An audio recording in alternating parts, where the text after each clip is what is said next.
For a long time, I wanted to make videos on Indian movies and especially Hindi movies. And not just any Hindi movies, the classics of 70s and 80s. I wanted to make these videos for two reasons. First, so that I can get a chance to watch all of those classics myself, and along with which I can just acquire some audience through those movies, i.e. Indian movie loving audience. Well, while researching and trying to decide which movies to watch, I came across an old black and white silent film called A Throw of Dice, released in 1929. And I don't exactly remember why, but I watched that film. And after watching it, as I do always, I was reading its Wikipedia page. Every cinephile's habits. And by reading it, I got to know that A Throw of Dice is a part of a trilogy of films that was produced by Indians and Germans together. I was already very confused about which films to make video about, and now that I got to know about a trilogy of movies released in 1920s, which was a co-production between Indians and Germans, I dug deeper. And what I got to know about those three films is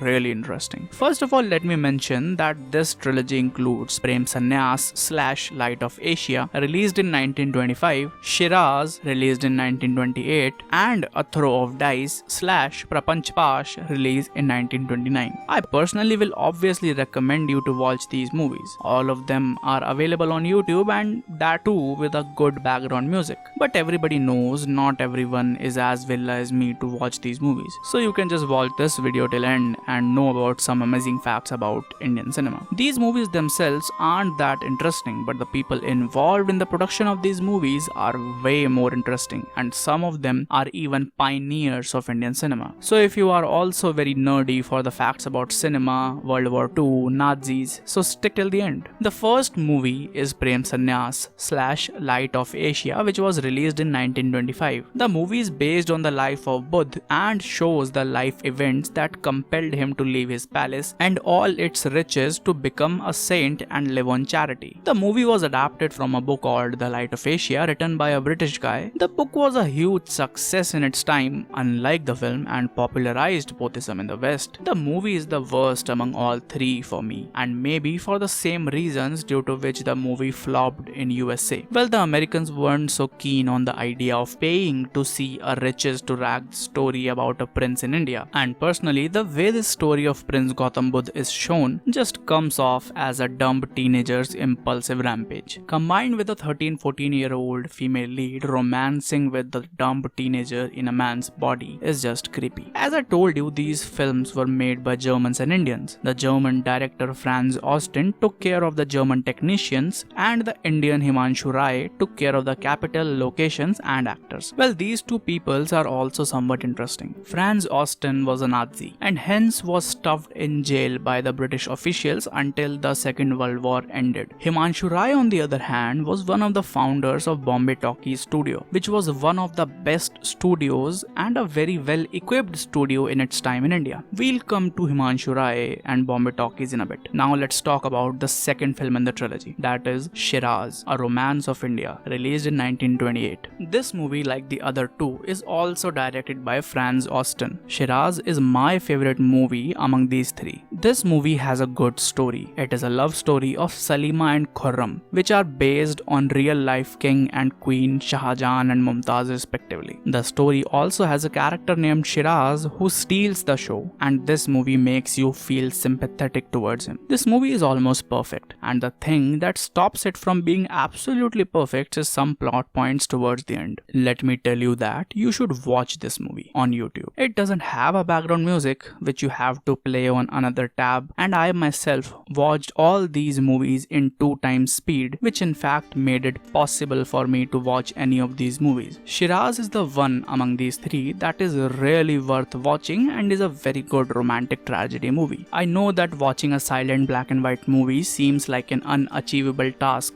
but trust me and try it once, you'll not regret it. The next in the trilogy is A Throw of Dice, which is a movie whose story is inspired by Mahabharata. This movie shows us the story of two cousins, a good one and a greedy one. Similar to Pandavas and Kauravas from Mahabharata, the greedy one wants the good one's wife and his kingdom, for which he cheats in a game of gambling. The movie is a good one, and if you watch Shiraz and then want some more black and white silent movies to watch, go for A Throw of Dice. A Throw of Dice not only has good story and good acting but also has scale. Well, all three movies has huge scale and a big number of extras in background of some scenes, but A Throw of Dice surpasses the other two in terms of scale. The Throw of Dice, the third Indian film by Franz Austin, is considered by many his greatest achievement. It contains thousands of cast members and animals, including 10,000 extras and 1,000 horses and scores of elephants and tigers.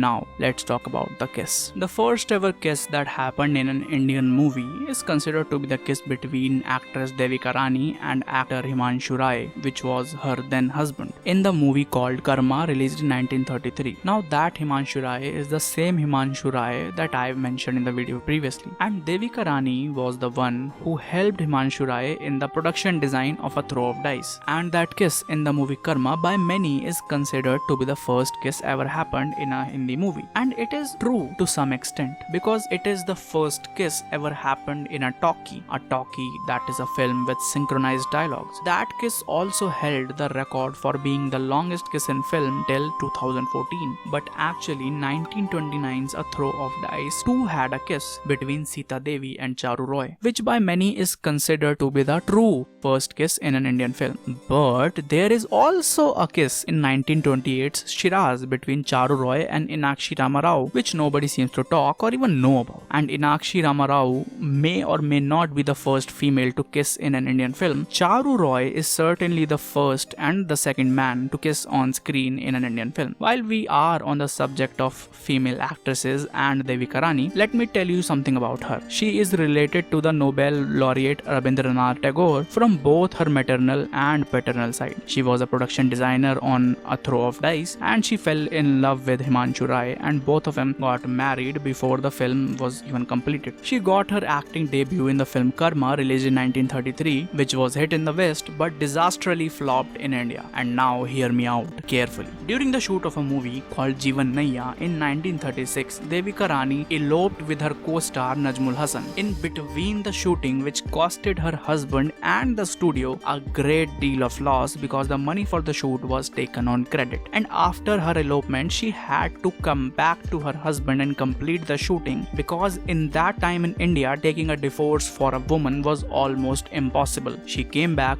did the films, but everything intimate between her and her husband was over. Najmul Hasan also faced many problems. At that time, actors were paid monthly by a single studio, and hence he lost his job and was started to be regarded as an unreliable actor. After Himanshu Rai's death in 1940, Devika Rani took care of the studio and produced some critically acclaimed movies, majority of whom flopped. Later, she retired from movies and married a Russian painter. She was not only a bold and artistically strong woman, but she is also called the first lady of Indian cinema. She was the first receiver of Dadasaheb Phalke Award, that is the highest honor someone can get for their contribution in Indian cinema. Bombay Talkies got shut down, but in the time that it was alive, it produced some very critically acclaimed movies such as Achut Kanya that challenged casteism, and also launched careers of some greatest names in Indian cinema such as Madhubala, Ashok Kumar, Dilip Kumar and Devanand. Franz Austin went on to direct many more successful films in India with Bombay Talkies such as Jeevan Naiya, Achut Kanya, Izzat,